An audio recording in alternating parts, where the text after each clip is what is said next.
As social media expanded in the early 2000s, platforms were multiplying fast, but almost all of them were built around the same idea: personal connection, entertainment, sharing moments from your life.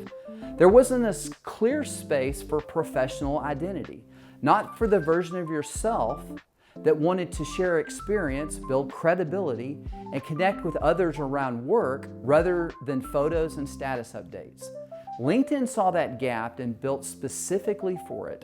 They didn't try to replace what existed, they filled what was missing. And because they were the only ones in that particular space, they became the default, the place that professionals went to exist online in a professional context. That positioning proved durable in a way that many broader platforms haven't been. LinkedIn didn't grow by building a better social network. It grew by recognizing that professional identity needed its own home, and that becoming that home before anyone else did. Trying to appeal to everyone weakens your position. Owning a specific space is what makes you hard to replace.